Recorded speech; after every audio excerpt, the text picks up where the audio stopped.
So that's why I would add some validity.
Hello?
Can you take a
Yeah, I'm here. I'm just eating snacks.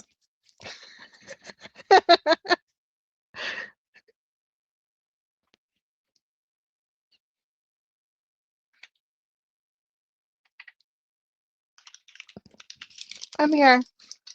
Just having some candy. Healthy hippos. Swedish hippos.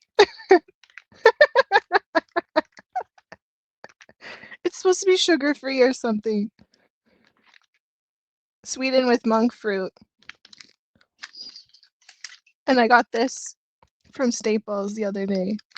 It's like a mix of M&Ms. Has nuts and chocolate.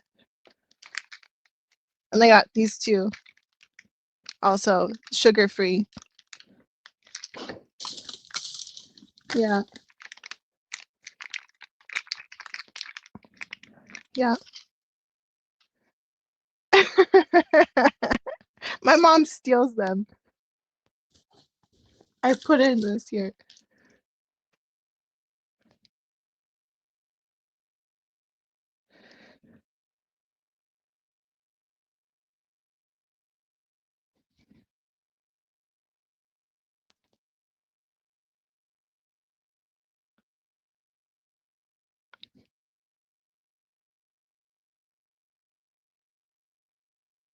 That's okay. I was actually with Bernadette that whole time and then went over. So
Which one? Because Facebook has already removed my Facebook page entirely because we were testing the guardrails of bullying online.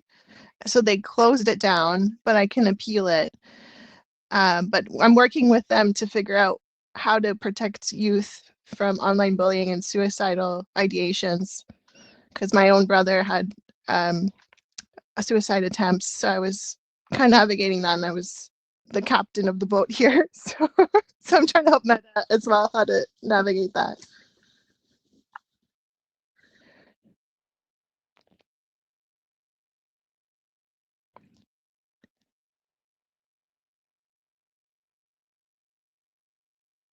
I threatened to kill Justin Trudeau. So my account on X got permanently suspended, but they just gave it back to me because they realized it was just a moment of anger. I got cleared from the mental institution. I don't have any mental illnesses. So they wanted to make sure that was clear. And Bernadette lives in Ghana. Everyone wants to kill everyone. Doesn't mean that they'll do it.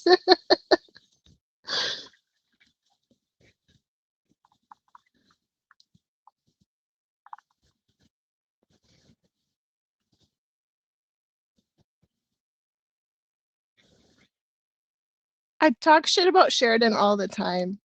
I want to kill Dr. Janet Morrison too. Like, I say all these things, and it's just like extreme anger because I pay for her wages and she doesn't do her job properly. I'm using my life insurance policy right now to pay my taxes. So that's even more frustrating for me.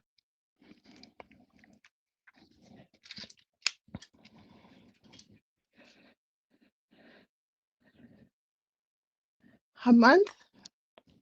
I'm not even sure. I was promised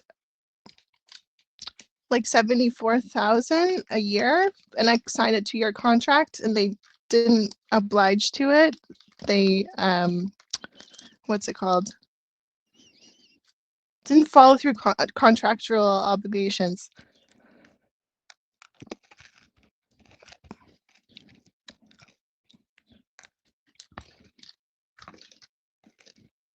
It's okay. I have my days.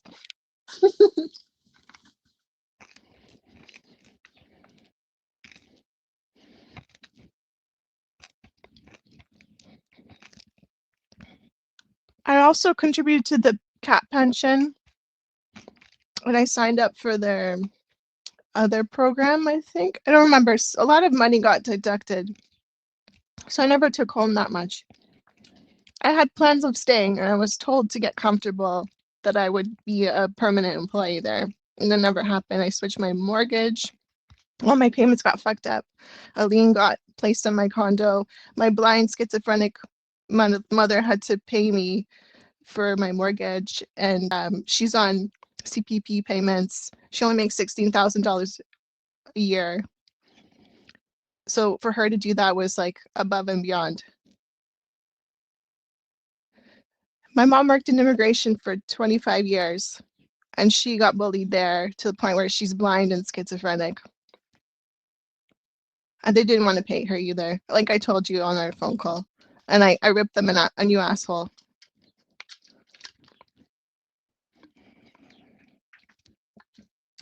My mom's a widow too. My dad was cheating on her, and he was framed as a hero in the community. He had an affair with the mayor of Mississauga. They have a daughter together I didn't know about. And my mom paid for his funeral. She paid for his groceries. She paid for his housing. He's just being a fucking schmuck. So for Howard Pert to flirt with me and him being married was very triggering because I experienced what happened with my mom. I want nothing to do with anyone like that.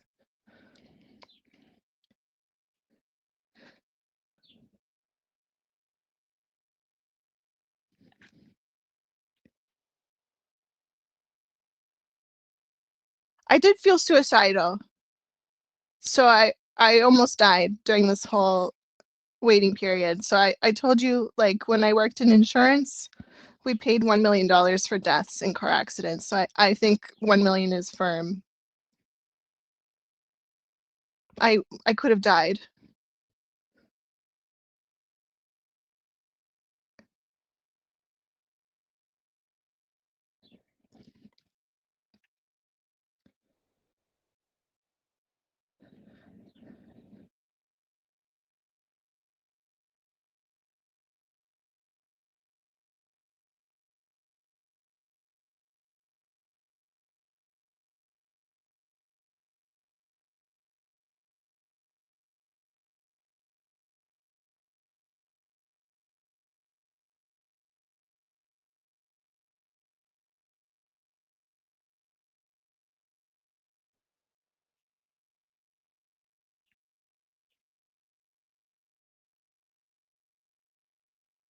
Mhm.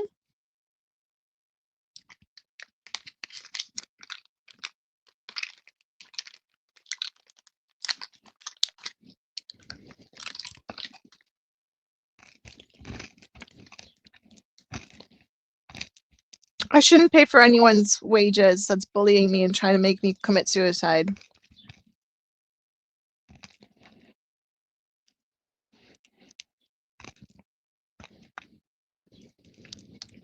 I don't think anyone should.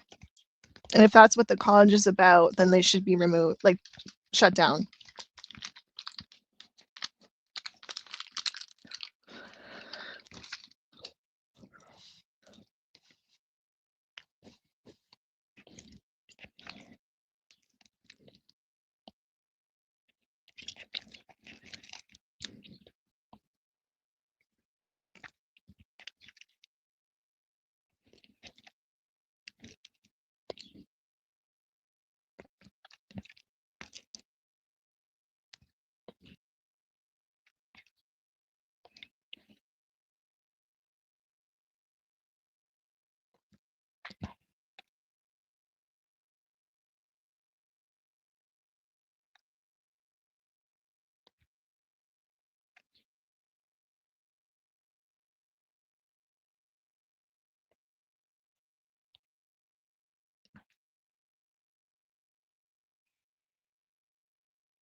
It's going to be expensive if they want to settle with me.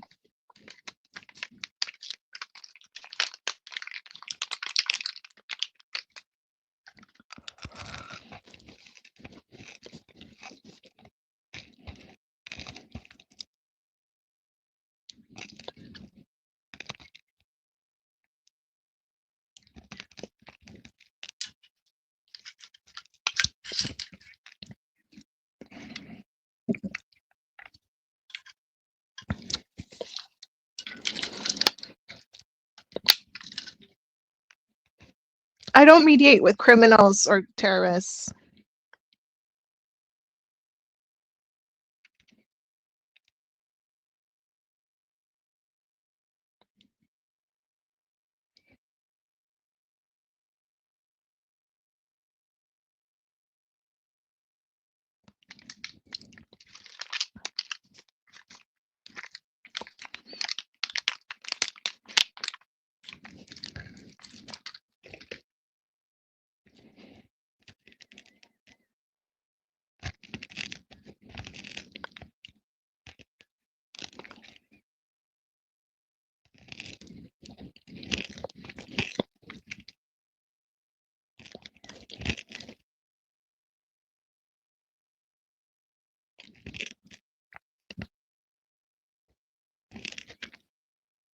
I can't find a job anyways after what happened to me. How do you explain to someone that you gave a man an erection at work and that's why you got fired because you said no?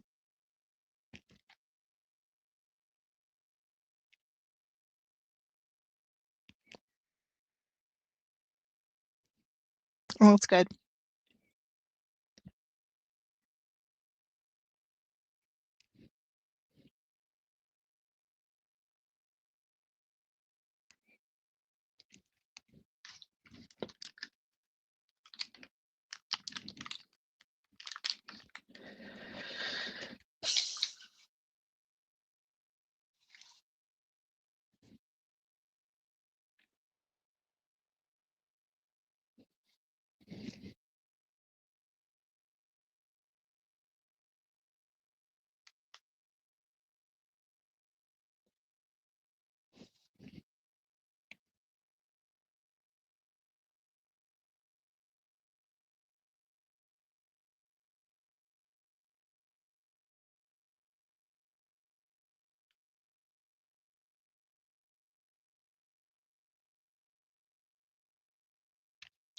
I live with schizophrenic family members. This is a mental institution. What are they going to throw at me? That my brother ran around naked in the winter?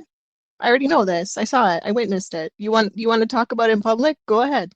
He's mentally ill. He's supposed to be protected under Disabilities Act. He has schizophrenia. That's the max of mental illnesses.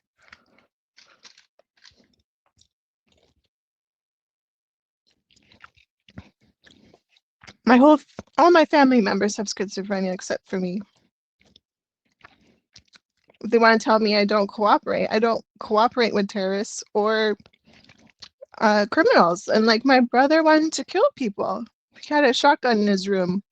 I don't cooperate with that. I figured it out. So if you're trying to tell me I'm not cooperating, maybe you're a criminal or a terrorist or homicidal and you want to kill people.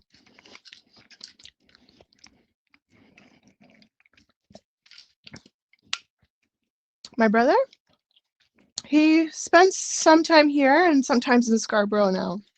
He's taking HVAC at Centennial.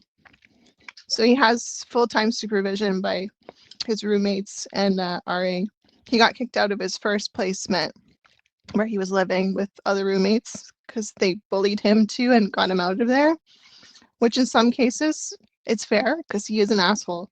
So you should bully him and kick him out.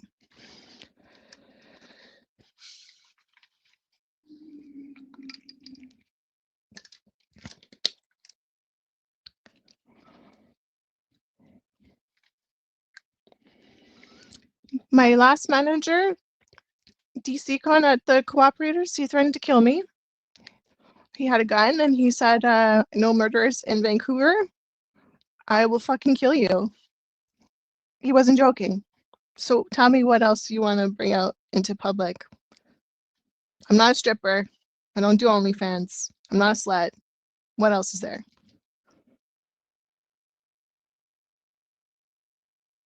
What could you throw me under the bus for? Did I save people's lives? I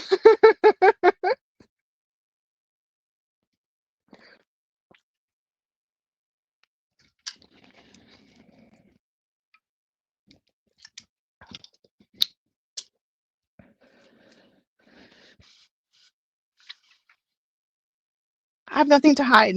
My whole house is open. You want to come over? Take a look. Come look. You want to talk to my doctor, Patricia? She's open too. Her door is open. You need some medications? She handles all my family members. They flew her in from the UK just to like help me out because I wasn't feeling well. And my brother wasn't feeling well either. So they wanted to make sure he was actually schizophrenic and it was confirmed.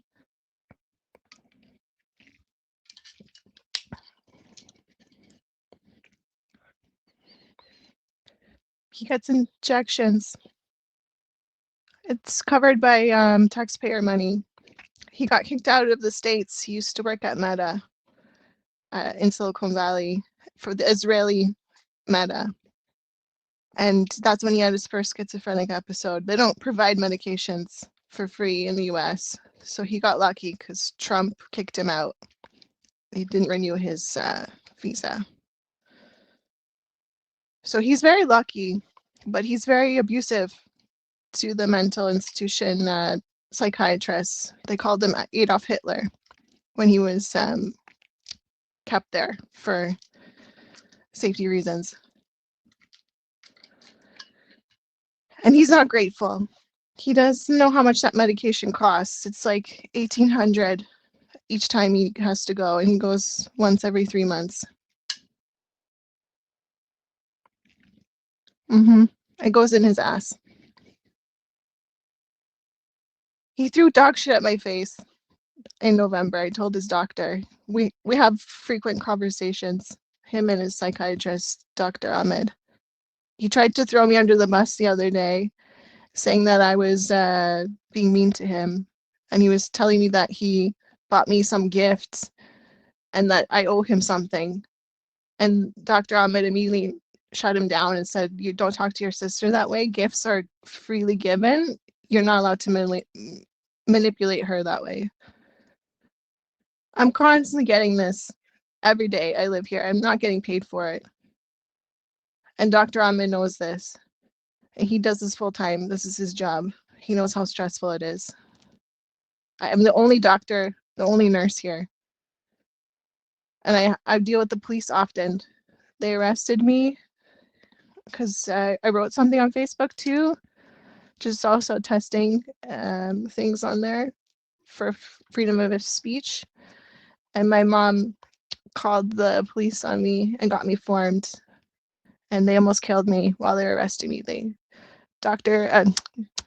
Officer Taylor threw his knee on the back of my shoulders and pressed me to the floor, and I couldn't breathe. So within like a few seconds, I could have died, and he didn't care. And it was all a mistake because my mom has schizophrenia and she doesn't have legal capacity to make decisions like that. So I might file a complaint with the police commissioner.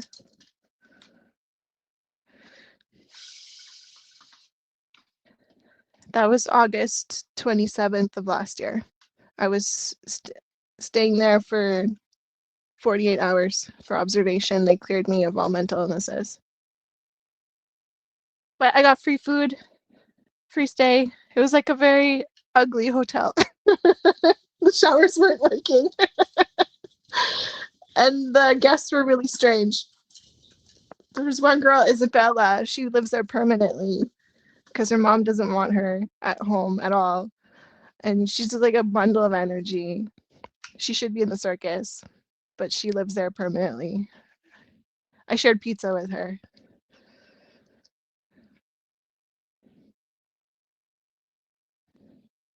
Yeah, it's a 2D mental ward at Credit Valley. It's $1,000 a night if you were to calculate how much taxpayers are contributing. My brother stays there all the time. My older brother that was homicidal. So now he realizes he's abusing the system. He met his ex-girlfriend there and they were doing naughty things in the mental ward. He couldn't get a hotel, so he decided to get a girlfriend from the mental institution.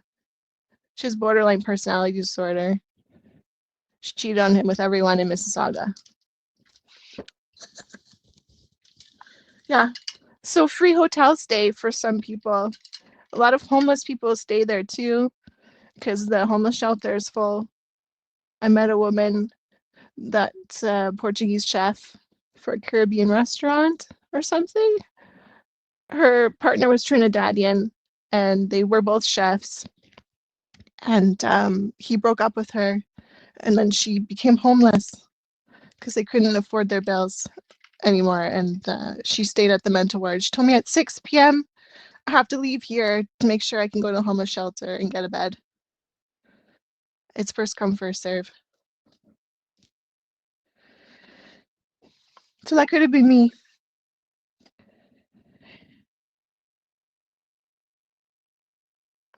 I'm really lucky I found Bernadette.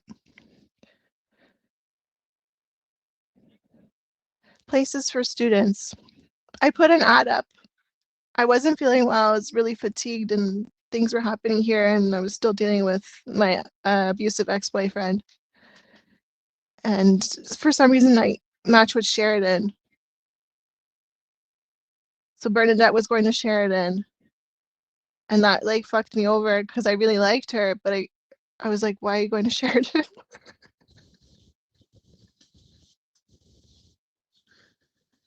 Her mother's in Korea right now in the war zone. She's a diplomat for Ghana.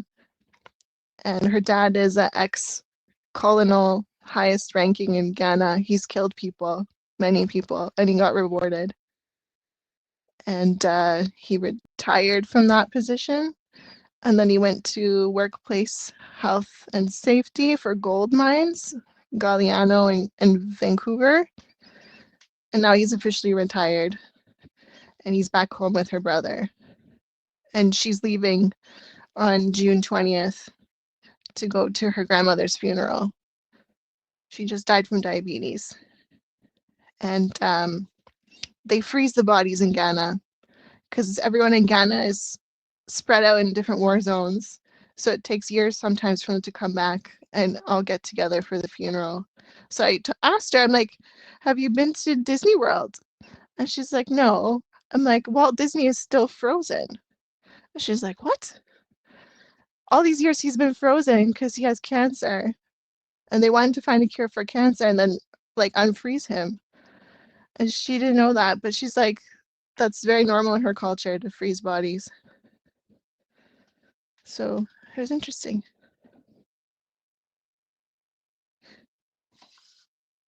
She didn't have money for winter boots when she came here because her money was tied up.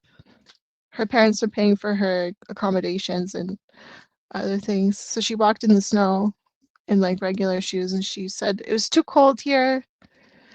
The taxes are too high. Even if you shop at Walmart, she was saying like she bought all this stuff for like $400 and like she came home with nothing compared to back home.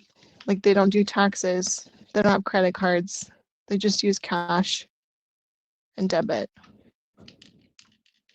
And she's not into exercising. She was saying how in Ghana, no one cares about weight loss. It's just about eating, socializing, and having a good time.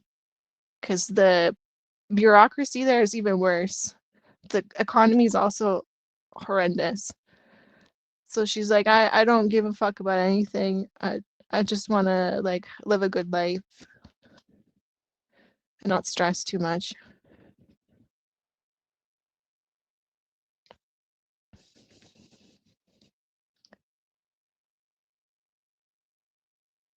I told my mom this and she didn't understand.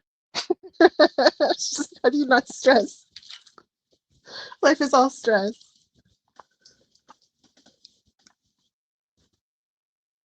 I asked her if she wanted to come and introduce herself, and she says no, it's gonna be too much.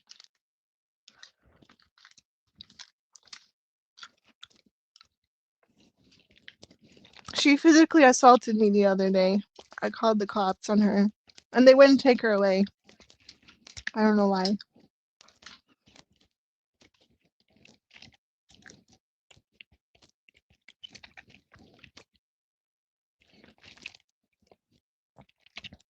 And then my ex-boyfriend, I got upset with this whole situation when we were still together.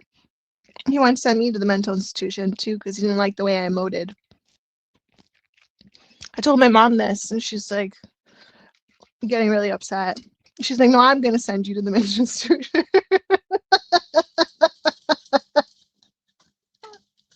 So she did.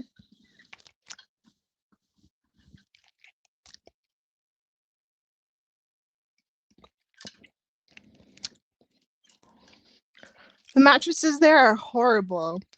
It's like a black latex, like this thick, and like everything hurts. And I didn't even get a room. I was in the middle of like the open area, just like a divider. The food was okay, but everyone was so depressed they were just laying in bed and didn't want to get up. And they just had like nurses come in and feed them.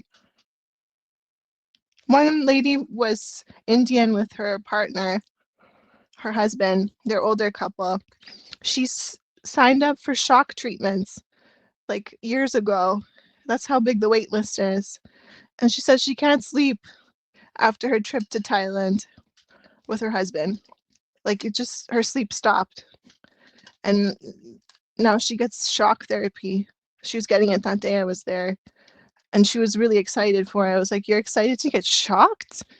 This doesn't make any sense. And her husband seemed normal, but she seemed like really depressed. Like, I don't know what's going on. Vacations are supposed to be fun, not give you like restless sleep.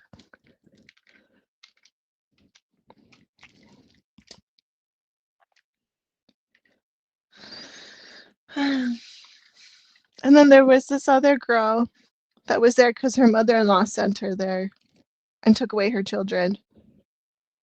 And her husband was really wealthy. And he was telling her she needed more medication. She's crazy. She's lost her mind when she seemed completely normal to me. But her breakfast was really complicated. She had like gluten-free soy somethings, and it's all these allergies. And she was drinking both hot and cold coffee at the same time, and all the takeout orders were coming towards her, even though she got free food. It was really weird. She had to stay in the isolation room, which is just a sheet of stainless steel. There's no mattress because they are afraid you're going to kill yourself in there. And she said it smelled like feces. It was the worst 48 hours of her life.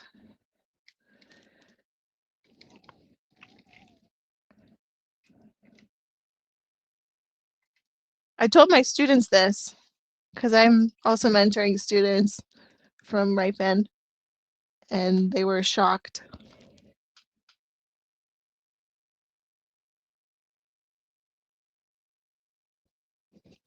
Okay.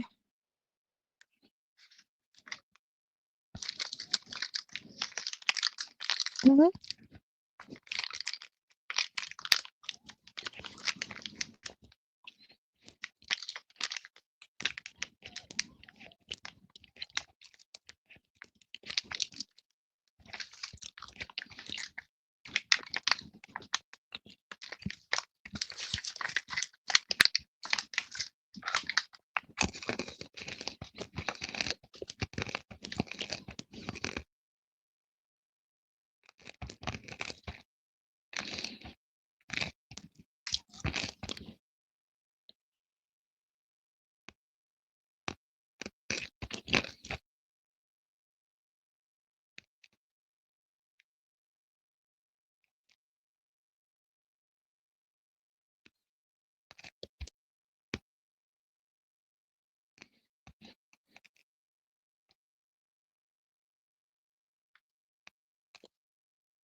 Oh.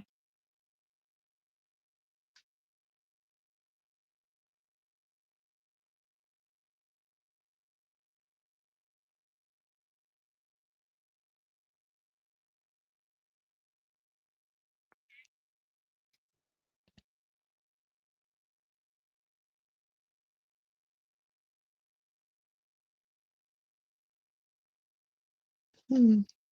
I remember convention. It was really lovely. It was wonderful. Yeah, I was lucky apparently. That's not something people get when they first enter Sheridan. Sometimes it takes years. So I really appreciate that experience. I'm very grateful. It was a really nice break from this mental institution.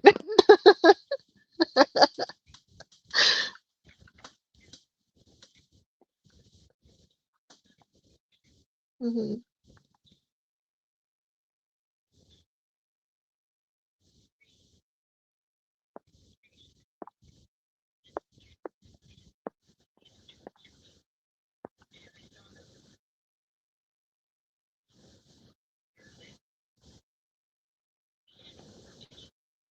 Wow.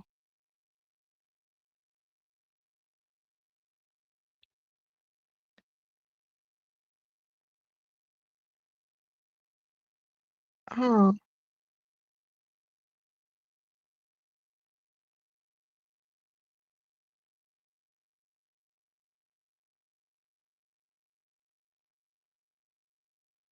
yeah.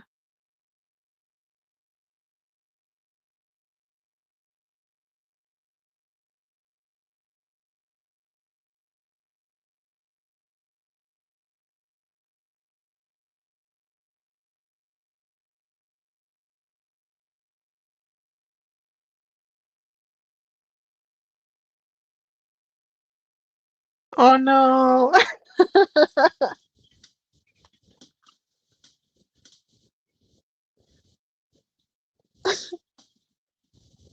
Oh.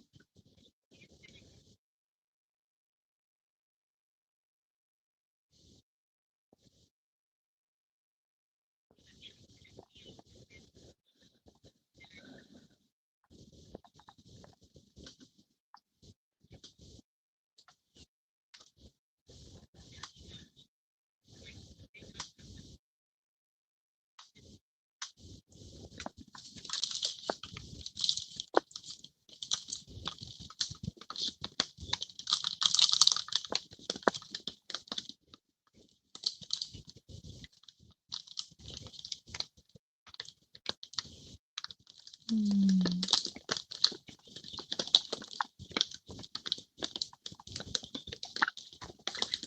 I know. I had to file all those receipts. And I was looking at it after. I was like, did I spend that much on myself? Like, that's not even normal. I never spend that much on my, like, I'm very cautious and like, I feel self-conscious if I spend even like $1.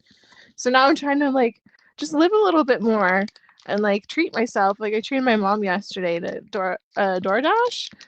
And I spent more than I'm used to, but I'm like, if I'm gonna die, I can't live like this, feeling guilty even spending like this laptop I bought too before I started Sheridan. It was a big expense for me, and like every day I was looking at it, like, should I return it? Should I keep it? Should I like I had a really bad old one. The battery swole up like this big, and I was still using it, still typing, and like it would shut off on me, and like then I go to Sheridan, they give me the same garbage, like the same broken laptop I have at home. I just spent all this money on this MacBook Air, like rose gold colored, and I come here and you give me even a worse laptop than the battery swollen one I had already. Like, this was just like a mind fuck. And then you want to tell me I have performance issues? It's your fucking technology. You gave me a garbage laptop. How do you expect me to perform?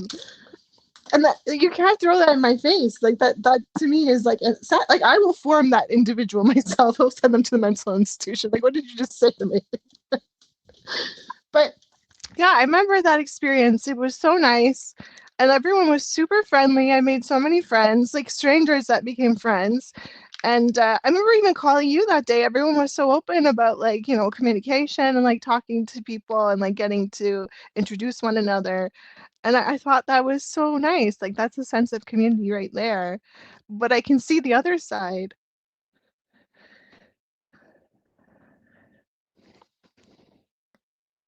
But are people like knowing about the union? Do they know how to get part of it? Like, I remember when I went to CERT, not everyone was part of the union. I thought that was strange. I was like, so you think you're better than everybody? Like you can protect yourself? Or like what's your deal?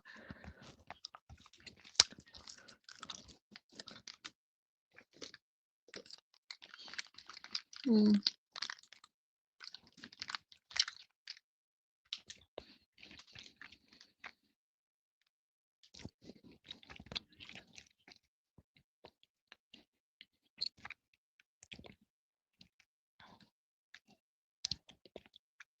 That's me.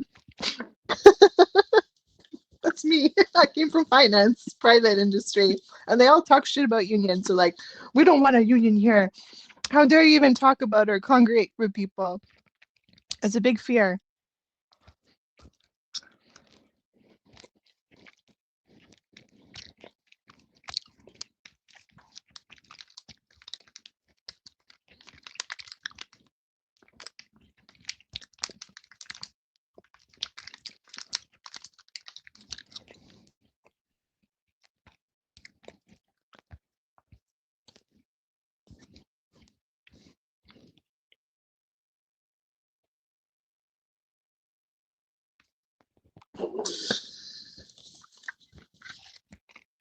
That makes more sense for her in her case. I emailed her personally myself when all this was happening because everyone's like, she's super nice, she's super open. And I emailed her and I didn't get that at all. That was not the case. She actually told me to kill myself. Hmm.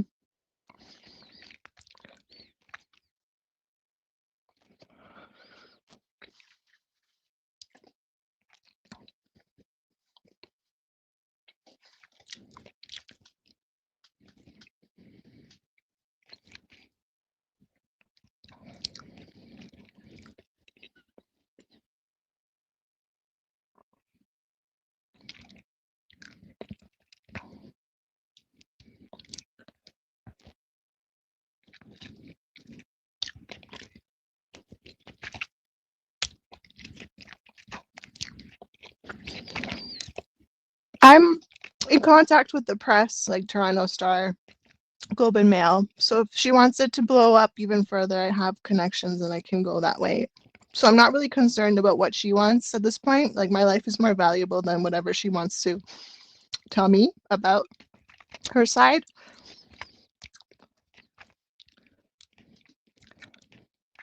Right, right. But I want her to get that fire from me to give it to the other. That's where my head is at, if that makes sense. It's not personal against her. It's so she spreads the same message and the same fire.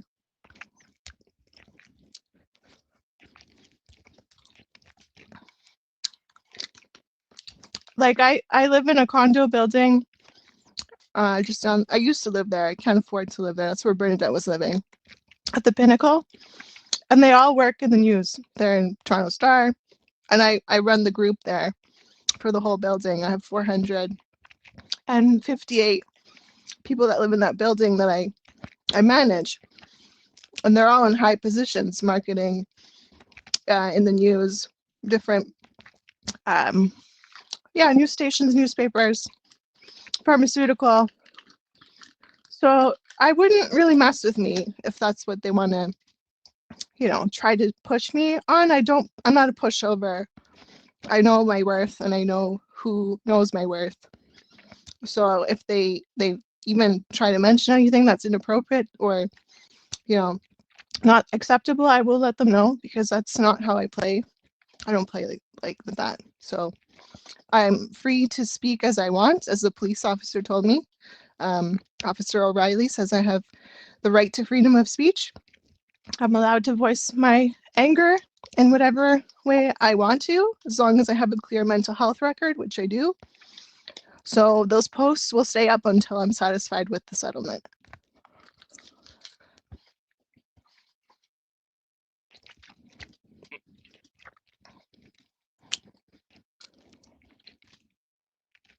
People have the right to know the truth.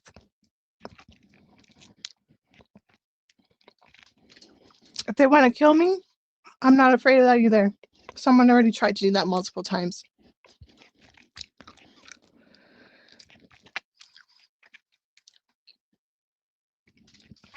My own family members try to do that to me. I'm not afraid. I know they're doctors. I know what medication they're on.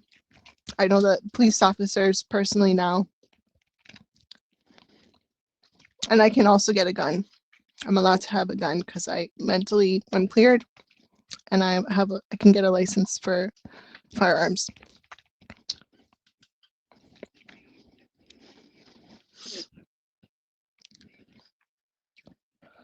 I don't have a gun. I have a toy gun. I'm just saying, if I lived in Texas,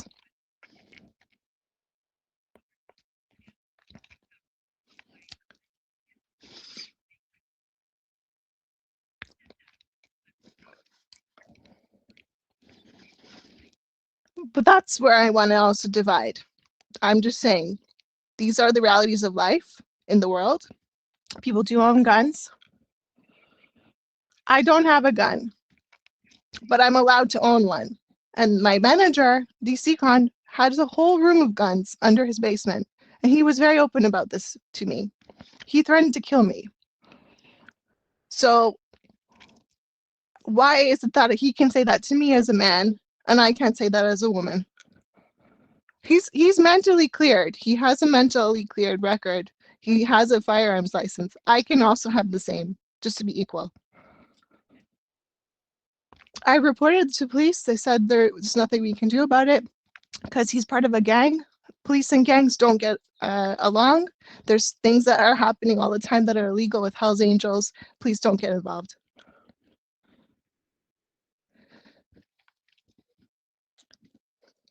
This is why people in Texas own firearms.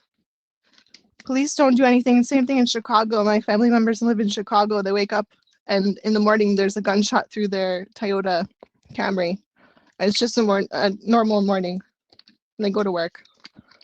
And the police say, oh yeah, I got your back. But they don't get involved either. They're not interested in getting into gang wars. So I went to high school with the Crips and the Bloods. So they also had firearms. That's just how I was raised. I didn't live in a fancy area when I was a child. I lived with people in low income in the ghetto. So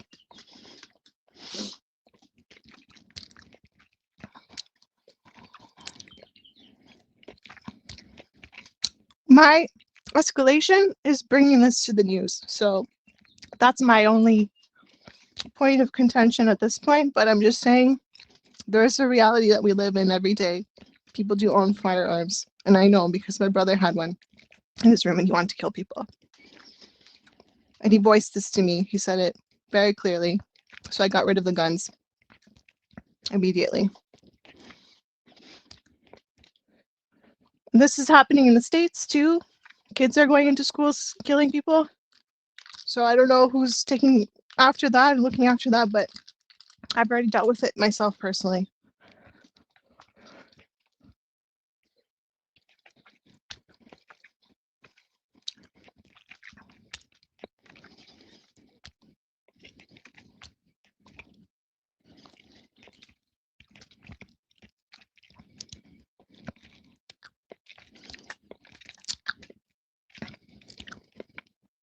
I think I've probably saved more lives than Sheridan's saved lives.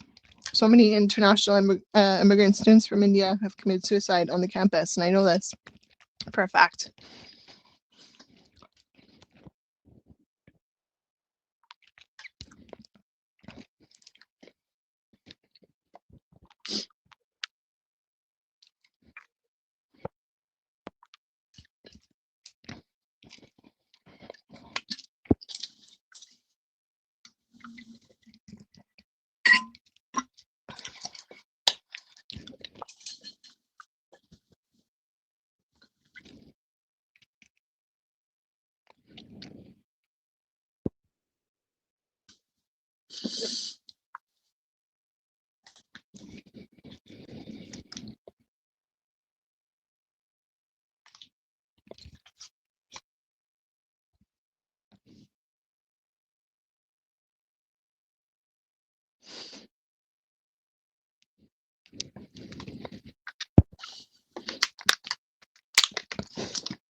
Hello. I'm okay. I'm not great, but I'm dealing. I'm well. Mm-hmm. Give me a cheek. Mm-hmm.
I don't know which ones they're referring to.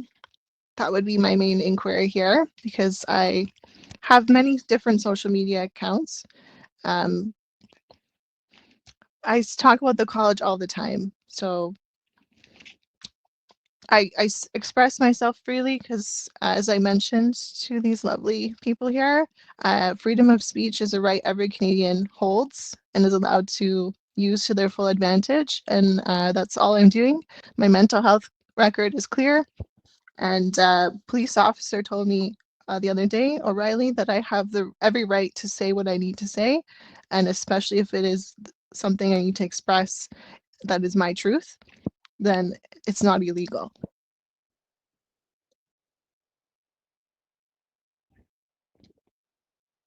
If they could let me know which ones are bothering them the most.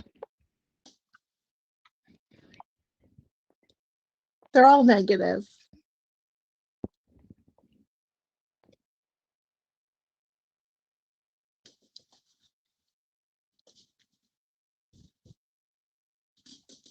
I worked for the college. I tried to calculate it the other day and it was 125 days if you include the weekends.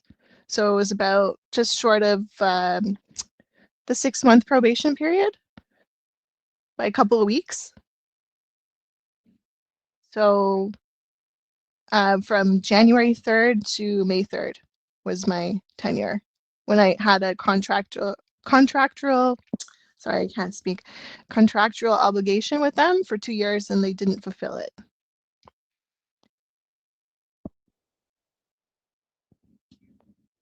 I don't know. I didn't end up seeing what the year looked like, but what we signed was, I think it was like 74K, something like this. But I had contributed to the pension plan with Kat. I signed up for the union and I was told to get comfortable because I would be a permanent employee and to just, make sure I have everything I need, which I didn't.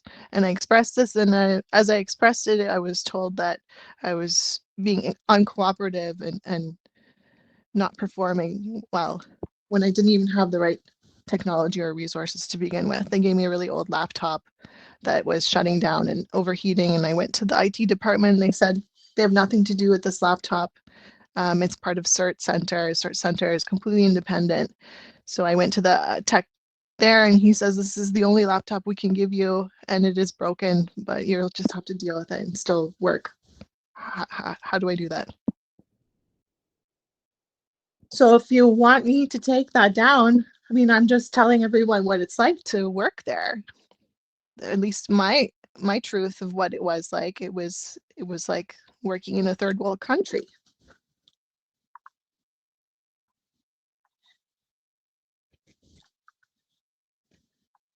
Computer issues, my hatred for Dr. Janet Morrison, which I heard she's leaving, and I'm very grateful to hear that. And I'm sure lots of people are. She helped a lot of Indian international students commit suicide on her campus with little regard for them or their families or the loss and grief of those people. So I was communicating about that and expressing myself, how much that hurts me because I don't believe anyone should take their lives, although she was the one that was telling me I should also commit suicide. So I think she should go fuck herself. She was basically insinuating I should go kill myself. So I think she should go kill herself.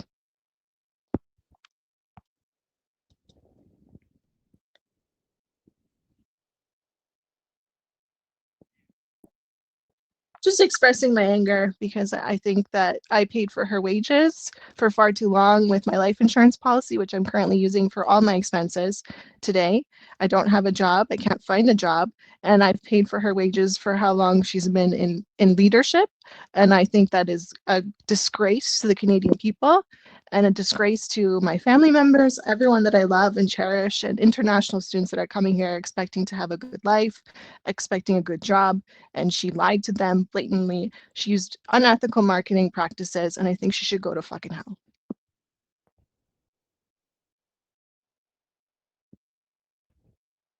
I paid for her wages so she can take my abuse.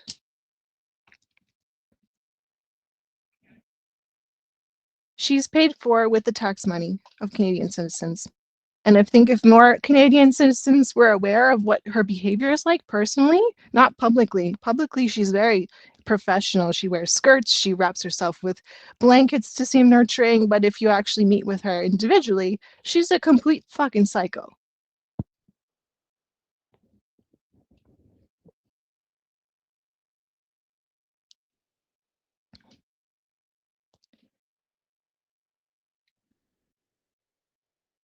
My price is firm. I don't move on that price, as I mentioned,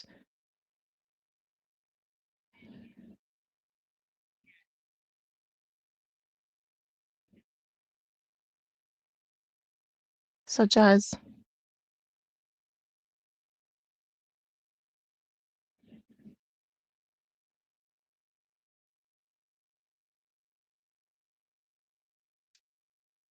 is there a precedent for a woman getting fired for a man having an erection next to her that was unwelcomed and him being married and saying no?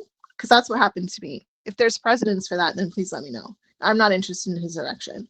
I don't want anyone's erection in the workplace. He should keep that in his fucking pants.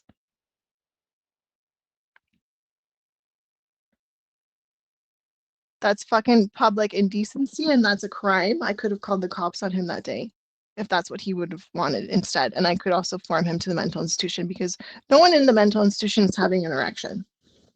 So maybe he should get that looked after and he needs correct medication for his condition. Howard Pert. Pert. I don't care how you pronounce his name. It's not important. He's fucking piece of shit.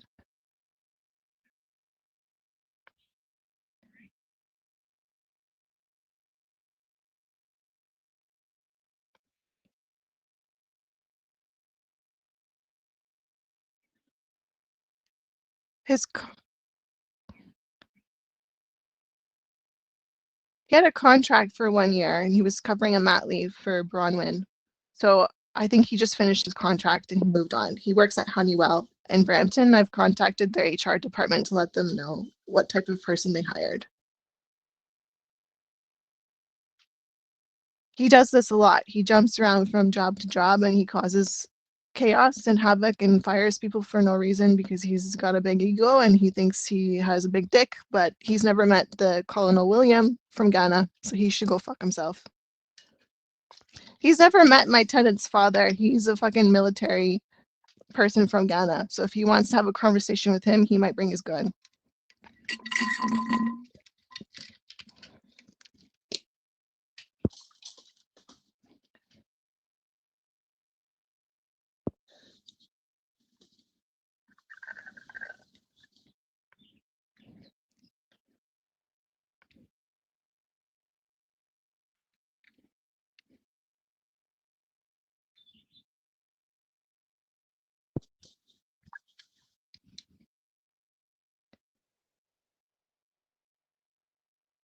Sounds good. I'm going to take a break. I'll be back. Just go to the bathroom.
No, just taking a break.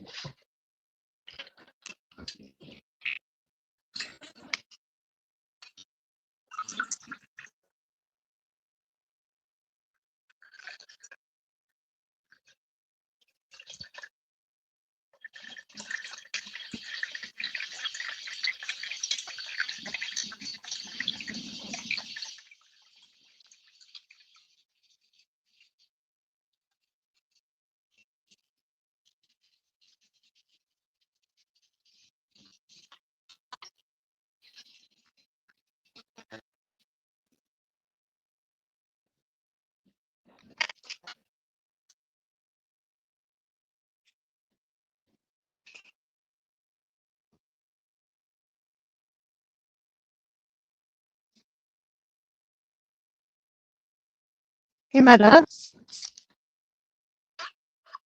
Hey, Meta. Oh, my glasses died.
Sorry, I'm back. I didn't go just to the bathroom. I also got this from my fridge from yesterday when I ordered for Mother's Day.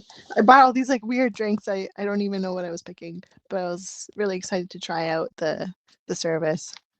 It was really good. I'm going to see a movie later at Scotiabank Theatre. It's called Friendship with Paul Rudd. And there's a Q&A session. I have my Lyft already scheduled to pick me up, and I'm going to go watch that. I think it's like an hour and 40 minutes or something. I would take my mom, but she can't see properly, so it would be a waste of my life insurance money. But I did take her to see Until the Dawn on $5 Tuesdays. It was an awful movie, and she hated it. It's a horror film. But she was grateful just to spend time with me and be out of the house, I think, and have some snacks and popcorn, which were donated to us as well. This dress too was donated to me for diabetes research. Most of my clothes that I have now in my closet, I don't even have like clothes, proper clothes. So people have been donating clothes to me. And some of the pieces I bought from Winners, which donates to women who are experiencing violence domestically. And they also teach them about finances and how to overcome financial difficulties. So I've been spending most of my life insurance money at Winners and Shoppers Drug Mart, which is Shoppers Drug Mart is donating to women's mental health. So I make sure that I'm spending my life insurance money on good causes, so it kind of does a double duty. And this is sugar-free, some kind of sugar-free drink, syrup. So I think the only kind of bad thing I purchased from Staples was this. This has sugar in it, real sugar. But I wanted to try it out.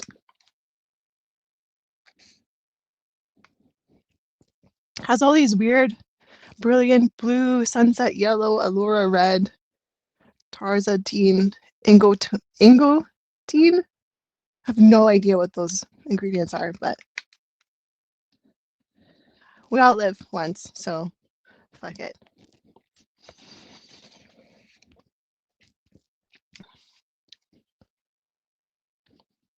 My mom was telling me how she like really wanted a McDonald's belt, like BLT breakfast sandwich the other day, and I like heard her and I wanted to make sure she knew I heard her, so I ordered it for her with the DoorDash, and she really enjoyed it. But then for some reason she like favors my schizophrenic brothers, which really like makes me realize her schizophrenia is really bad. Like my brothers are fucking assholes. So I don't know what her deal is. Like they don't cook, they don't clean properly, and they're just like really messy. And they're so rude. They bought her roses for Mother's Day, like she can plant in her garden, which I thought was nice. It's a cardinal red color. When I see cardinals, it reminds me of my dad, who's dead.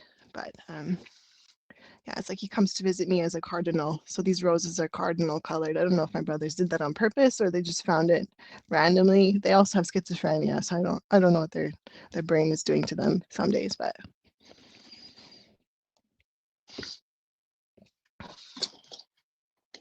how's your lives? Do you have any movies coming up that you're watching? Are you guys part of the Cine Club membership? It's $109 for the year, and you get one free movie every month, and you get 20% off snacks. No, it's no.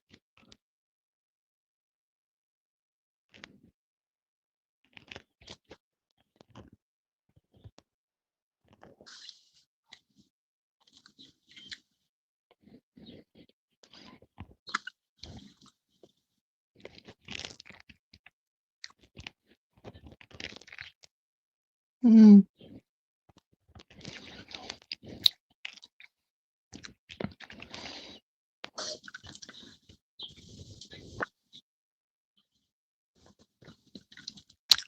wow,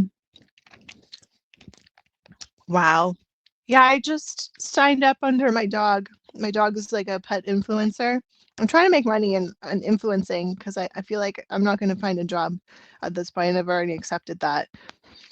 So like my dog has a Prime account and I've been buying him all these like different toys. My dog's actually a gift from my grandma in Poland. She has dementia and she's in a long-term care facility. She was the only one working back home and providing for the whole family. She had a really good marriage, loving partner. She trusted him. He never had affairs, but he couldn't find a job in Poland because we grew up in the hills in like the hillbilly area. And she worked in Poland's um, only crystal factory. Like all the crystal gets exported from this factory that my grandma was working in. So she gifted us money from her pension for this dog that we got the same time my brother was suicidal. My mother thought this would help him with the suicidal ideations so he can look after something, but actually made it worse. Having responsibility over like another living being made it worse. So the dog's really attached to me now because I was looking after him that whole time and looking after my brother. My mom was just like completely kaput after working for Immigration and Citizenship Canada for 25 years. She's just done. Like she's on sleep mode when her schizophrenia is not acting up. But she said working in Immigration Canada was like working in Bangladesh. Everybody wants to kill everybody. No one wants to help anyone. They're lying, they're scheming, they're manipulating. And her condition makes sense now. Like she got to retire early, but at what cost? Like shit happened to her health wise that like it's scary. And I never knew people could be so conniving, especially with taxpayers' money funded wages. Like they're all funded by taxpayers too at the Immigration Canada place. And they have a secure job. They have really great benefits. They have so many vacation days, sick days, everything. And they're not grateful. They come into work with this grimace. They just hate everyone. My mom was supposed to get promoted to become the person who greets people when they land in Canada for the ceremonies. And she said her computer skills weren't that great. Her English is like so-so. And yeah, they found out she was supposed to get promoted and they just like all attacked her at once. And then they threw her down and she never really recuperated from that experience. And I had to fight for her because the federal government also said no, they're not going to give her disability payments either. So they just wanted her to become homeless because she was a really good worker. And yeah.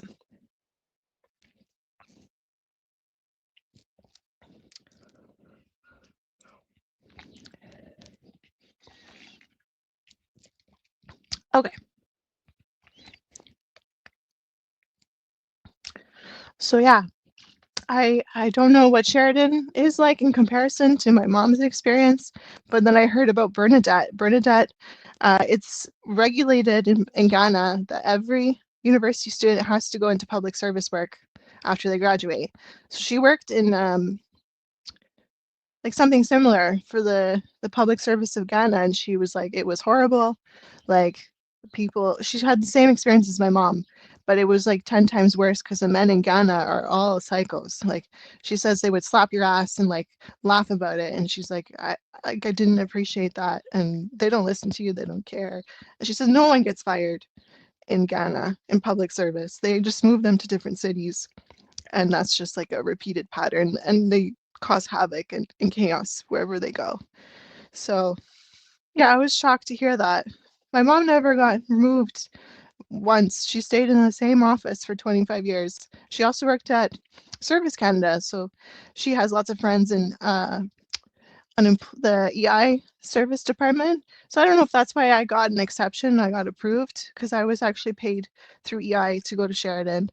So my bills were taken care of, and I had nothing left over. I didn't have anything for like myself. It was all just bills, mortgage, etc. Boring stuff.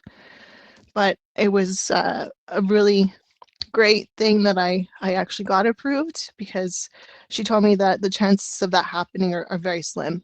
Like no one gets approved for EI for poisoned work environment, which is what I was given because the cooperators acknowledged that the workplace was poisoned because of my manager that threatened to kill me, and they were dealing with him, but he was like a black bear.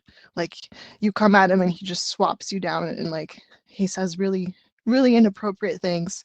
And he worked there for over 25 years too, and he was a manager, and he was good to you as long as you were good to him, but as soon as he saw you climbing above him, he would just swap you down with his claws. And they noticed that at HR, and they couldn't do anything about it because they were also afraid of him. So they had to call a third-party consultant to figure out how to deal with him professionally and safety-wise.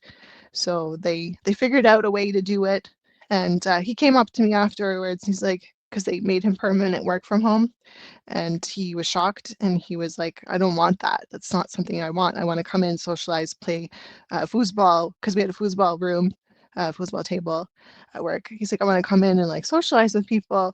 Like this is making me stay at home with my wife and my kids, and like in Cambridge. Like he was okay to commute 2 hours to work every day for 25 years because he wanted to get away from his family and his children and get like a break from them. And HR said, no, you gotta have to work permanent work from home. You're like causing problems here. But they did it in a sneaky way. So he didn't know that that's what the reason was. They told him that he has to switch into a different department for sales, get everyone to reapply to be under his leadership. And they'd all be remote workers because he's in the sales department versus what he was before. And yeah, he came up to me and he's like, did you do this?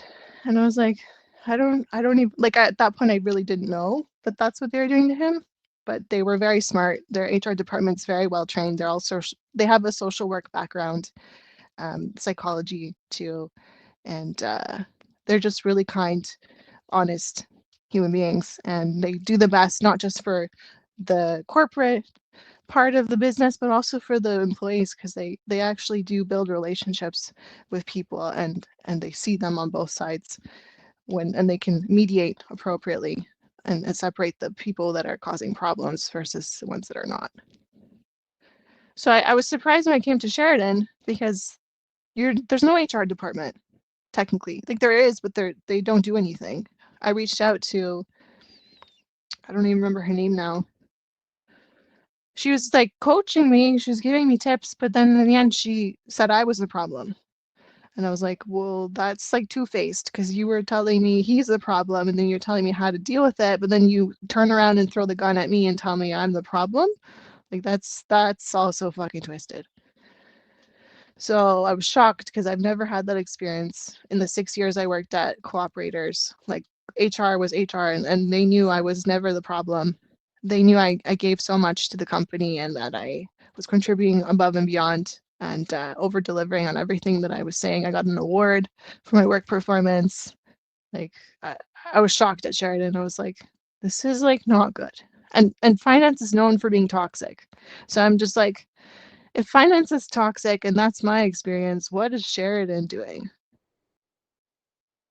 Like, what is the point of their HR department to just like give you schizophrenia? Because she was helping me, and then she wasn't helping me and telling me I was a problem. Okay. Mm-hmm. Is that what you guys deal with on the daily through the union with HR, or you just deal with like the directors or something?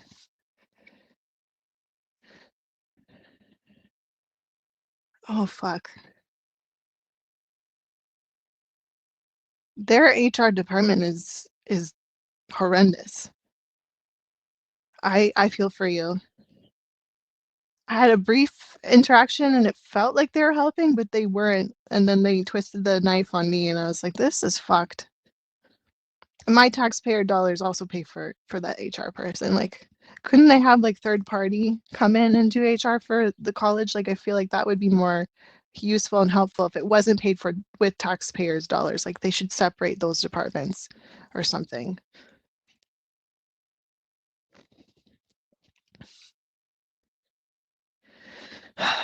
Right.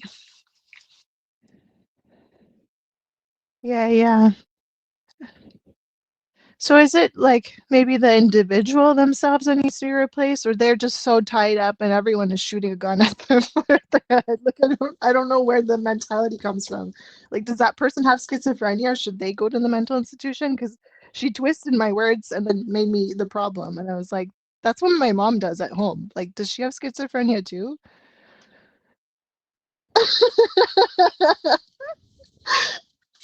Like I was shocked and I was like confused and I feel like I should tell Dr. Ahmed about her because I feel like he should be aware of certain individuals at the college that are kind of acting schizophrenic, like two-faced. Um, because that seems like a very big problem for you and for everyone else at the college where they could do that, pretend they're helping you, and then use that information against you to make you into a problem and document all of this. Like, I don't know if John Helliker was the one telling her to write all these things about me, if she was like stuck in the middle between like a rock and a hard place, or if she just like has a twisted brain like my mom. I don't know. I don't remember her name. She had like black hair. I got reported by Cindy Cardozo for bullying Cindy, which was never the case. And then I went into that meeting with HR under the guise that I was bullying someone. And then during that meeting, the HR person realized that I'm not bullying anyone and I'm actually the one being bullied. And then Nancy, I think her name's Nancy too. No, I don't know. I'd have to check. She's Italian. Uh, there we go, Louisa.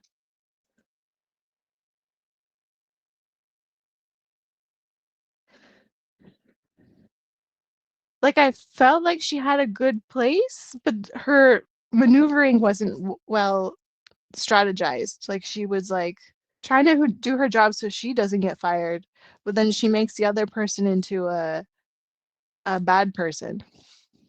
Like it was weird. I was just like, this under like a psychiatric evaluation, this would definitely come under some sort of mental illness to do that to someone. And in Ontario, you're allowed to form anyone. You can form anyone if they're causing harm to others. So you just have to call the justice of the peace and do a form 2, and then the police will come and take them. So that could be at the workplace, at home, in public. So you have that tool at your disposal if it's causing you too much grief. Because I had like meetings with her, she seemed fine, but then on the other side she didn't seem fine, so I would almost form her and get her evaluated because that was a really strange behavior on her part. Yeah, like maybe she needs like some counseling herself to figure out her life and like what's going on, because she had no right to say that I was the issue in that meeting and have me fired. Like that to me was twisted. And I don't know if that was John Helliker. Maybe John Helliker should have been informed and taken to the mental institution by force. Because the way he spoke to me was just like very diabolical.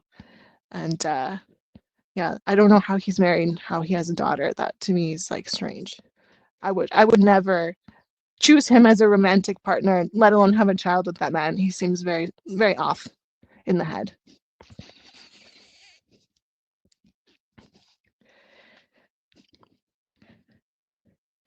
And that's probably a blessing. He didn't talk much, but like he's apparently on IMDb IMDb. Like he makes movies or something, and the movies he makes are really fucking strange. Like I would never watch them.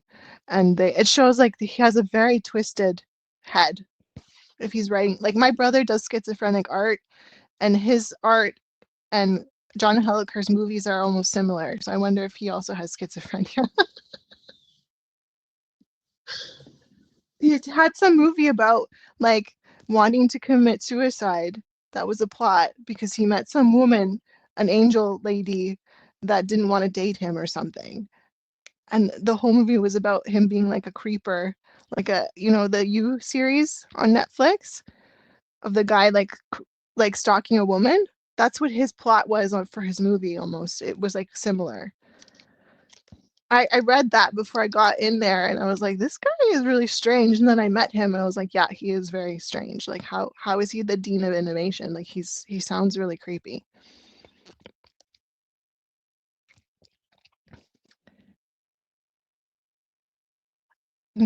David Dexter was the director. And above David Dexter was Dean. Yeah, he was Dean of Innovation. David Dexter, he was like fine. I found him very friendly. He has a good relationship with his mother. She has Alzheimer's. He was telling me he's the only person looking after her. He lived in Africa under a matriarch tribe, and he had like a really hard time in life. But he was like, he reminded me of Bernadette. Like they had the same energy. Like they're just really tired, really worn down, like good heart, good place in their head, but like environmentally they just got destroyed or something.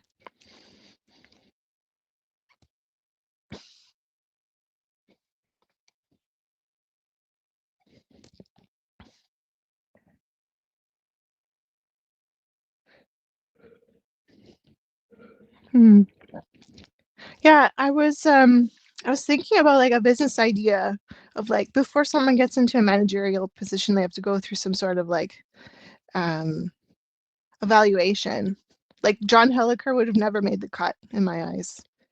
Um, so I don't know if he would get like an official stamp. David Dexter, absolutely. He would make the cut, but like Bronwyn was fine. Bronwyn was good.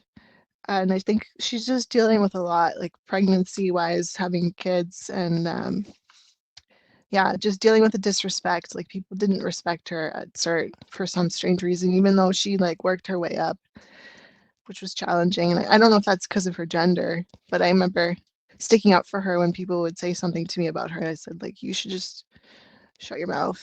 So, yeah, she's like also very tired, worn down from the environment, I found. But like good heart, good place. And she's like very strict with her boundaries too. But even with that, I find like people don't respect her still.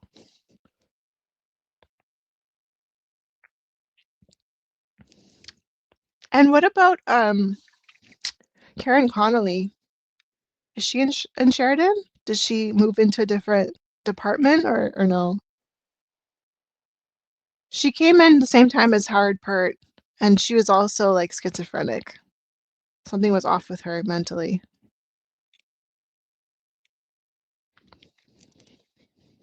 No, she was like she took over. Oh, what's her name? The other one that went on mat leave, the same as Bronwyn. Oh, something is buzzing. Oh, what the fuck was her name? She was like the assistant to John Helliker, coordinator or some sort of EA, executive assistant almost. She had a daughter too, and she was telling me how she worked in mental health and all this stuff, and I didn't find anything she said correlated with what she was claiming to have experience in. And then she also threw me under the bus. She was one of the witnesses to what Howard Pert was doing to me, and she didn't say anything. She didn't speak up. She didn't support me. She actually also threw me under the bus and made my case even worse. So she wanted me also to commit suicide. So I found her like extremely disarranged. And she was telling me how she wants to move into permanent at Sheridan College and she was hoping to get a position. She was going in to network with people during like one of the events the college was hosting with like cupcakes. I remember, like, I don't remember exactly what it was, but she's telling me all this, and then meanwhile she's the one throwing me under the bus, and I'm like, what kind of people are you guys attracting as employees? Like, she came off the street. Mm.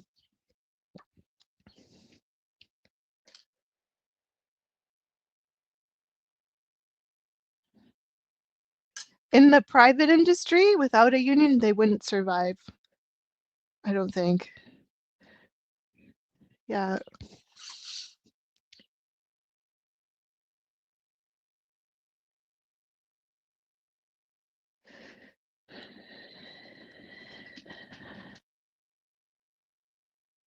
that's the thing. I was like, I'm all for that. I think that's great. But at what point does someone have to disclose their mental illness to you? Like, if my mother has schizophrenia and she's coming into work and she's being two-faced with people, and you don't know she has schizophrenia, and then you harm someone else's mental well-being because you have mental illness, like, at what point does someone stop and say, like, oh, I'm sorry, like, that's my mental condition coming out? Like, please don't take that personally. Would that be a more healthy, conducive workplace if some people like disclose their conditions, or would it be better just for everyone to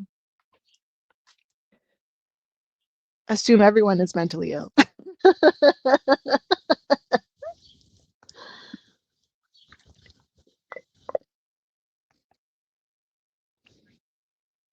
Mm,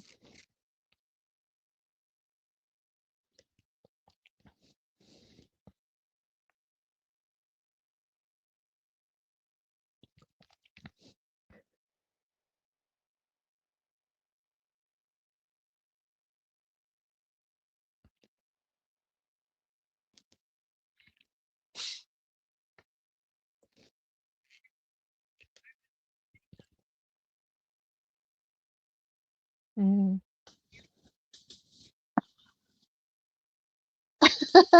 Nice nails.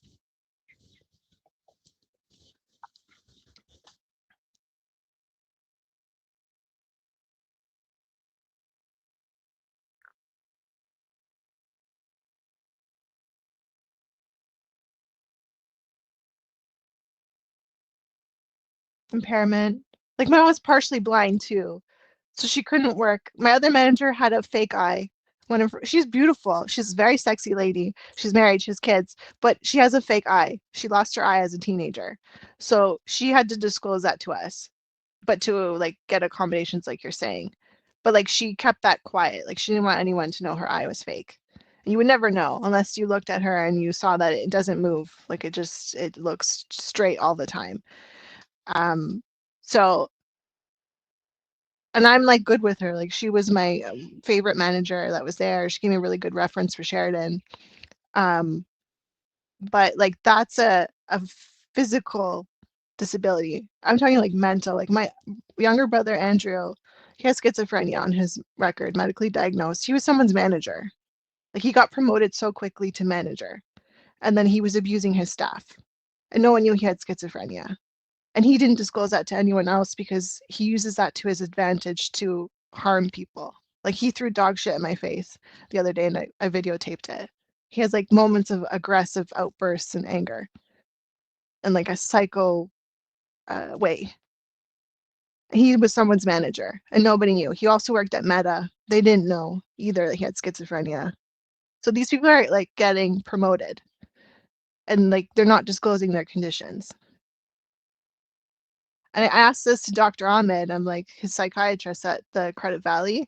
I'm like, how is this fair and how is this possible that he's a manager? He gets paid more than me. I'm driving him to work. He's using my gas money, my car. He doesn't pay me for it, but I feel obligated to drive him because he's my brother and my sibling, and he's making more money than me at this job. And my car is breaking down and he doesn't want to contribute, and people are promoting him because they notice that he's like very confident and self-assured and like he doesn't take shit from nobody, but he has schizophrenia and he's very abusive.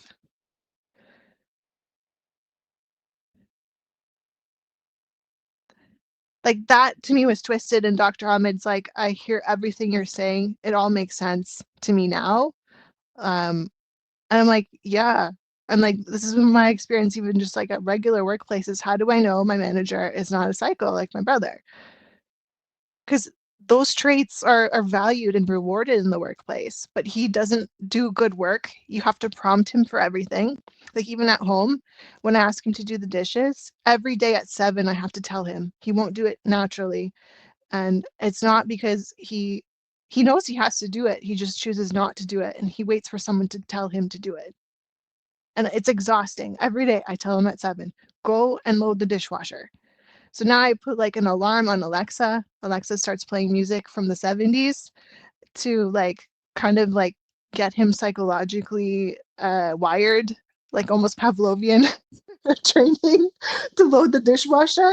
So he does it now. But it took 60 days of me being home this whole time and taking the abuse for him to get into that mode. But he doesn't do it consistently still, even with this like music playing and like all these steps I'm taking to, get order into this household. But I'm like, how many people in the workplace did I experience myself personally that were the same? They needed prompts for everything. Like they just didn't want to do their work or their job. And he got paid so much money. He got paid, I think he maxed out at 160K US dollars. And that's what he was doing. He was just like pretending to work, but needed prompts for everything. And if there was conflict, he immediately deflected and said it was the other person. So I'm like curious, if I were to go to the college and like have a quick conversation with people, how many of them would be the same as him, and how quickly would I notice that? Because I noticed that with Hard Pert immediately. I looked at his resume and I already saw similarities. I was like, no, don't hire him. I told John Helliker this, and John Helliker didn't listen to me. He hired him. And then I met him in person. And immediately I was like, no, this is schizophrenia right in front of me. And like it went so far to sexual harassment. And I said, don't hire him.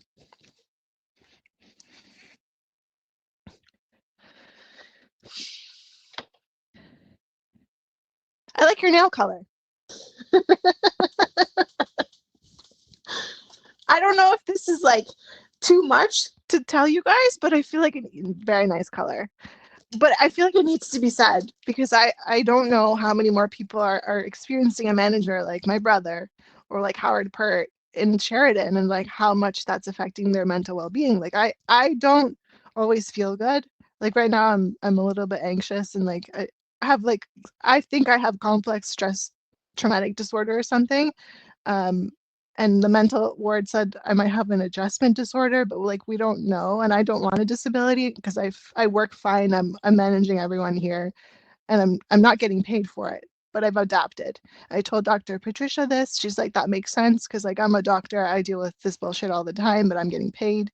Um, and she's in good health. I'm in good health. So we were both on the same page. Dr. Patricia's Black. She's from Africa, I believe, or originally from Africa. She's from the UK.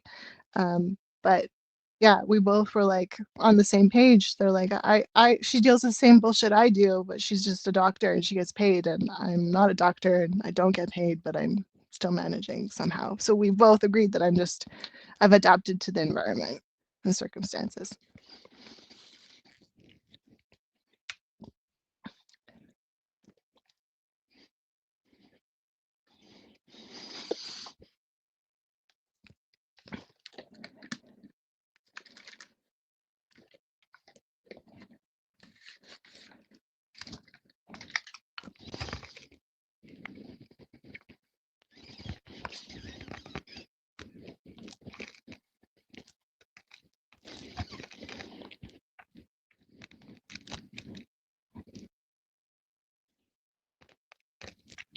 Okay, that's happening right now, like today.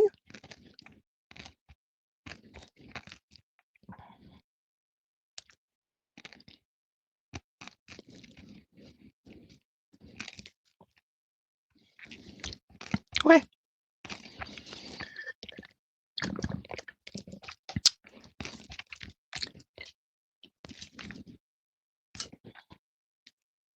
I've been sharing with my students, have like meal prep subscriptions myself, and if you share them with other people, you get food for free.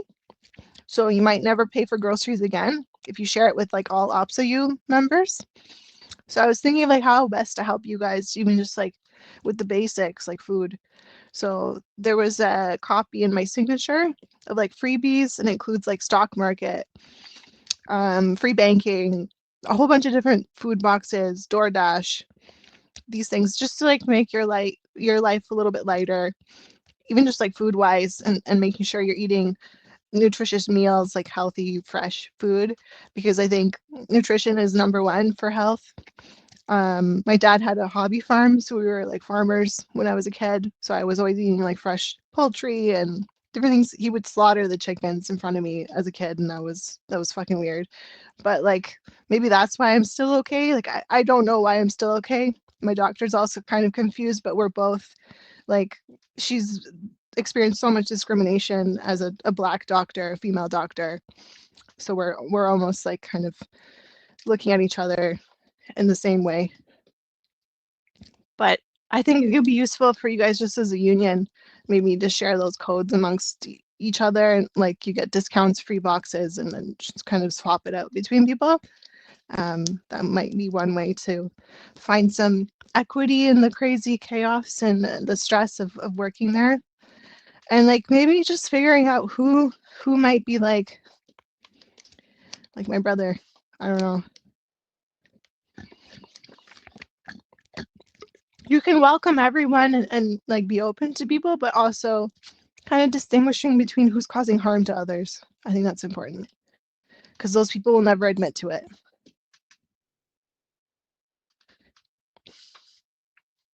But we live in Canada. We don't live in the US. In Canada, we have protections for that type of behavior. You can send them to the mental institution. And there's different processes for that if they're causing harm to others. And Dr. Shakila is very well versed in schizophrenia. She was the one looking after my brother. Dr. Ahmed also, he looks after both of my brothers. And he's very calm. He's very well educated. And the province of Ontario hires these people because they're the best in the world.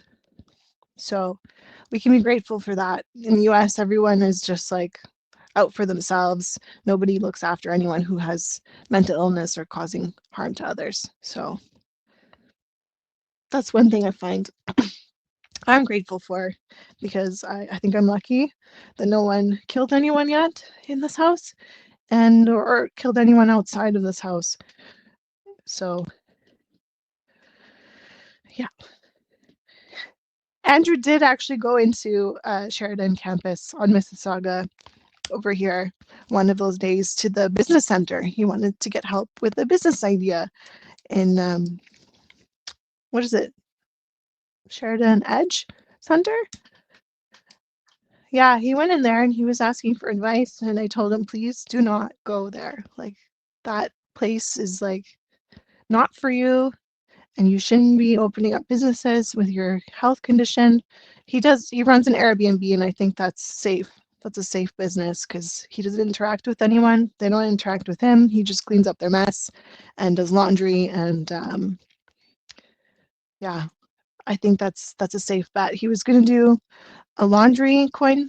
He was going to buy a laundry coin mat, but that's too much expenses, and you have to worry about soap and sewage and different expenses that could happen over time. So him and my other brother, they run the Airbnb in my mom's basement, and they're helping her with some of her bills. But they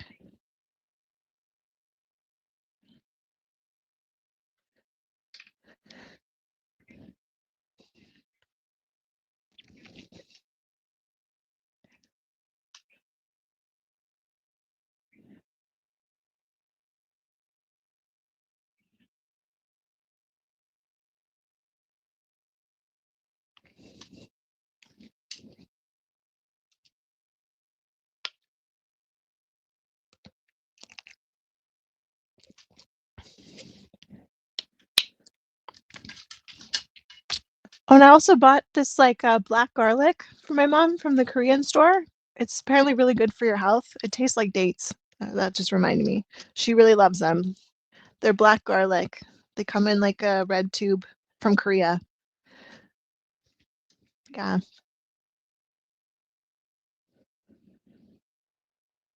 We're trying different health foods to see if her vision will come back. Mm.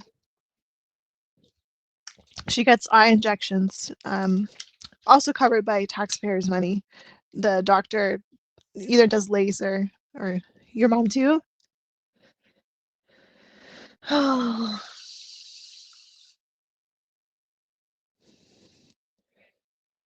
oh wow.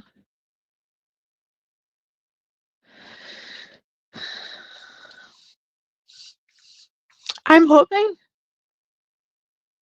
Hmm?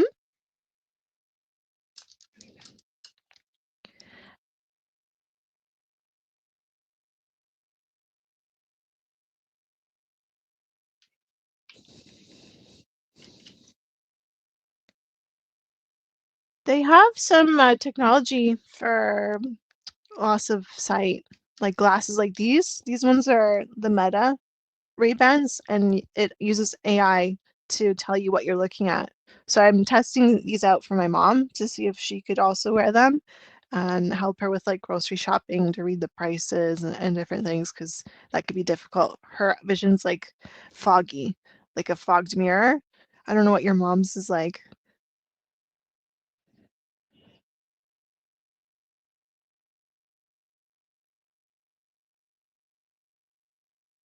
My mom too. Oh shit. Pardon? These ones? These ones, they have they can play music, so you can connect it to your Bluetooth. So if you're really stressed out during the day and you don't want to like get too overwhelmed, like overstimulated, you can turn on the music.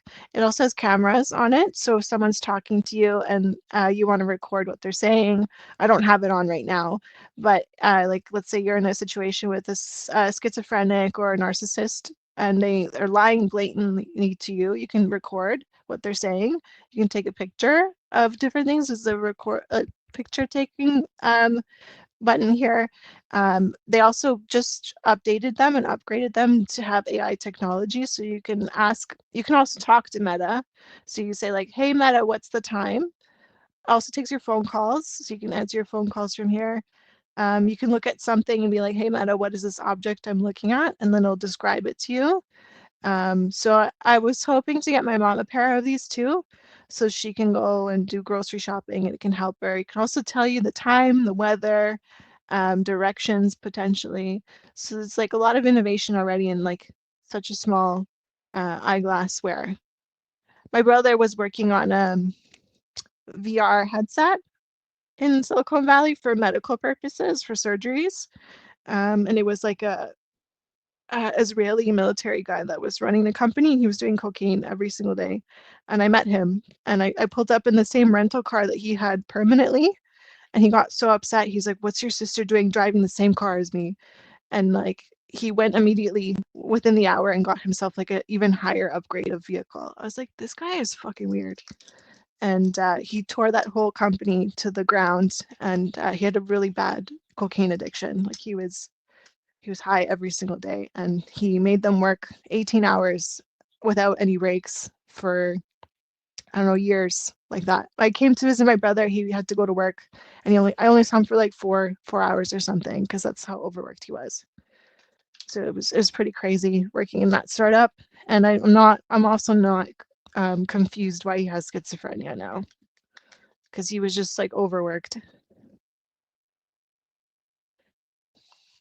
But his glasses were chunkier too, and it didn't get approved privacy wise. These ones are approved privacy wise. Um, at that point in time, the legal system didn't allow you to record anyone publicly, but now they've lightened the load on that law a bit, and you can. But people can tell you blatantly, like, please don't record me. Like, I went to the flea market yesterday and the girl saw me wearing them. And she's like, are you recording me right now? I said, no. She's like, can you take your glasses off entirely? I am not consenting you to record me. And I was like, absolutely. So I took them off. I placed them in the case and like it won't do anything. And I wanted to double assure her that like everything we were saying was private, and like we were just having a casual conversation about my YouTube channel. So yeah, but they're becoming more popular. There's more people wearing them. They're from Sunglass Hut. I think they costed $400. I use my life insurance policy for this, and they glitch sometimes, like they don't work fully yet, like they're still upgrading the software. But I find that if you're in a situation where you're talking to a lot of people that have like a disorder of lying or twisting your words, these might be helpful.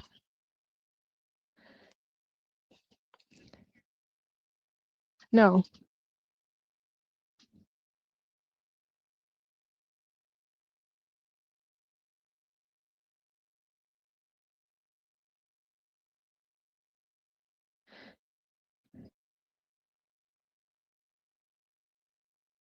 Yeah, there was a show about a guy going into a retirement home on Netflix. He was wearing these. Yeah, I don't remember what it was called, but it was interesting because they hired him as a secret agent or like clandestine operations. What? Yeah, yeah. Check the con check the conditions of the seniors home, and he ended up having like a lot of fun there or something when I was watching the show.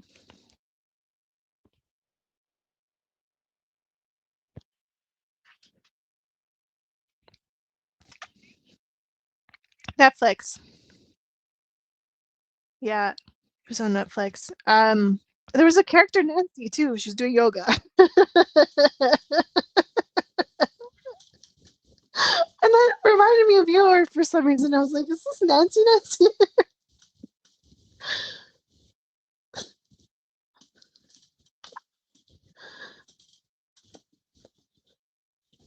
I think everyone should do that. I was applying to IBM. My brother is friends with Seth Black. His wife works at IBM. Her name's Kamisha. And at IBM, they all have nicknames. They don't use their real names at work. And that's for privacy and protection reasons. In case you're working with a narcissist, you have that extra layer of protection by using a nickname. So I think everyone, if you're getting into a situation, you should just have a nickname or something that you can go off of. And it's all approved with IBM. Like this is how the whole company is running. They have preferred names or nicknames.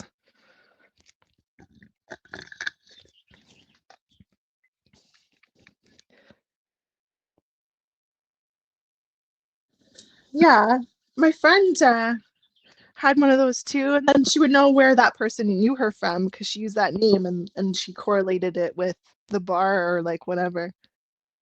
She also wore fake engagement rings when she wasn't engaged, just so people wouldn't bother her. Yeah. She's married now. She has kids and everything. Yeah.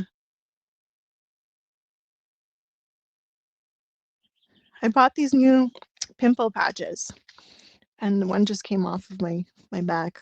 They're called Superstar patches. They're from Texas. Alien relief? No, I don't know what this is. They're not very good. They don't stick well.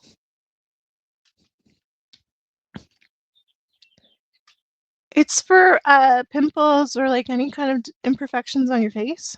Has like a star shape, a crescent moon, a cloud, or a circle. I don't know if you can see that. I have like some, it's not even pimples, it's like just bumps here and there, so I use them for that. The other ones I had were from Korea. They're called Micro Glow, and they were waterproof, so I could go swimming and then it would still try to remove the bumps on my skin. I go right now to also see this Chinese girl named Money for facials. Julia owns the salon. It's called the Soap Tree in Erin Mills Town Center. I don't know if you guys like facials. They also do like oxygen domes. So if you feel like you just need a break every month, she can see you and give you like oxygen dome. And I'm also a brand ambassador for their products. They're made in Beverly Hills, so it's the same skincare that celebrities are using, and they're really expensive. Like this one, also they gave me this machine. My mom sent me there. I don't know if she was thinking straight. This cost $12,000. They gave me financing when I wasn't feeling well. It's called the Sapphire X, and it's designed by NASA. And you use this for 10 minutes in the evening with like a lotion. And then it's supposed to get rid of all your imperfections and help with skin elasticity and collagen production. And it's like a blue light. They also have red light and different ones. So this alone was 12,000. I don't pay 12,000 because I'm a brand ambassador. I pay 126 biweekly for this through LendCare, and they give me free products. This one I think is I forget how much this one costs. Hi.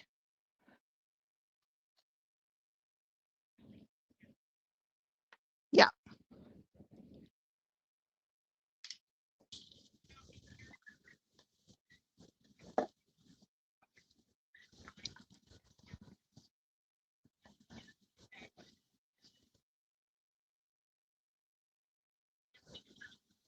Oh, he left.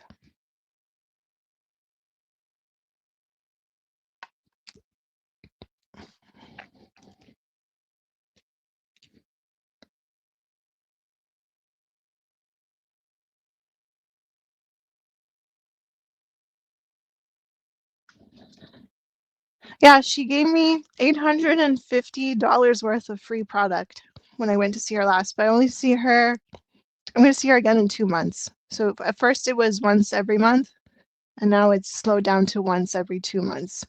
She comes all the way from Markham. She drives like over an hour to come see me. And they have like a small salon. They only take one person at a time. And they have hair products, they have bathroom products, they have a bathroom spray, and different things. And it's a really cute salon. And they also took my mom as a brand ambassador. They were working on her face for a little while. She also has a machine, but she has a Perfettio, not a Sapphire X, which is a little bit cheaper. Her machine's only 2,000 versus mine. And she stopped using it when she saw that I got this fancier one. She got jealous. She was like, why did they give this to you and not to me? I was like, I don't know. So yeah, and Julia's Russian. She comes all the way from London, Ontario, to do it. She also gave me like a sample of a Cleopatra 12 karat gold cream. It also cost $12,000, and she says you need to do 8 treatments and for a lifetime. You only do it once. She wanted to take my life insurance money for that too, and I said no. Sounds like a scam. I'll take the sample though. Yeah. But she drives 2 hours to work from London, Ontario, just to this little salon in Erin Mills Town Center. And she only shows up for like 2 hours and then she goes home. And she does that like once a month. She goes into the salon that she owns. And yeah, that's their life. And money sees all sorts of women, Indian women that are in bad situations, like domestically. And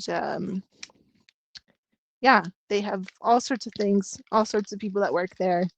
I used to work in healthcare, skincare at Carol Baker Visage. That was my first job when I was 17. And I got fired for not putting blush on one day.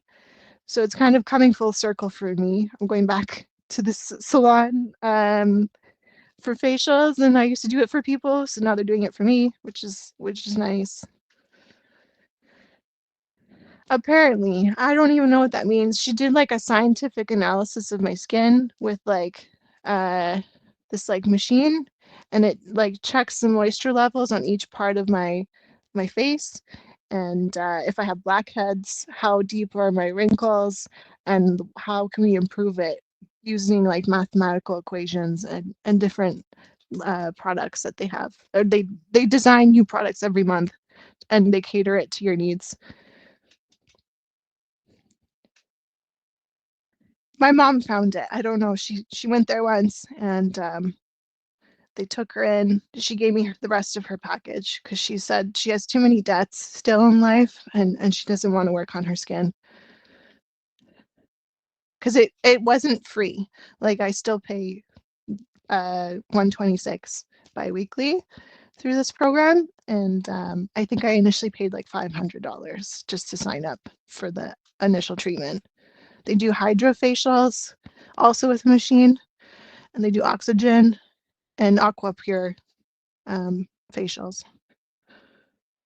It's nice to go and have something like regular, so your brain kind of notices that it's time to relax and it's time to just have a treatment done.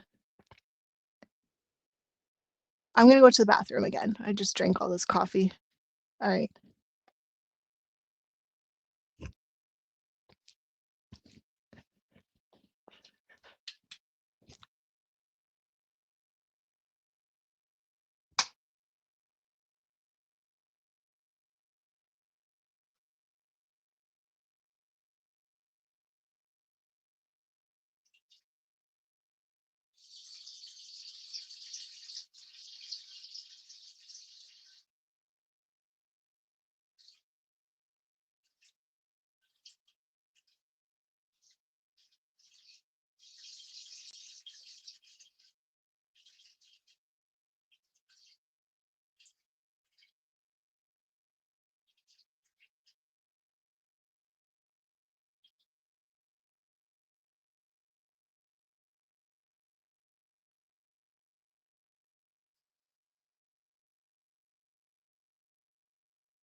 There's a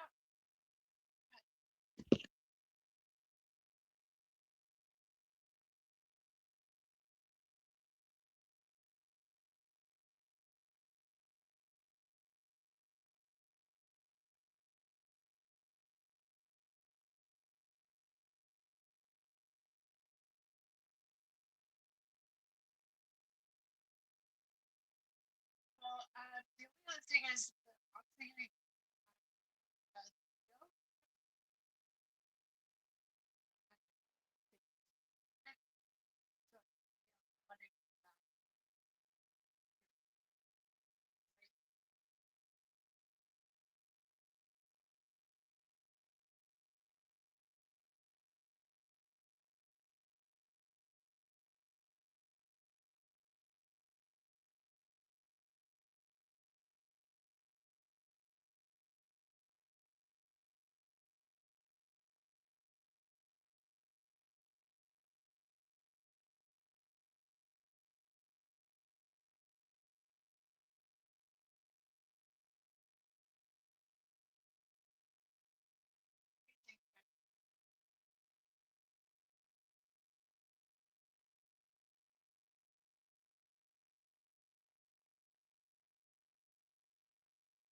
check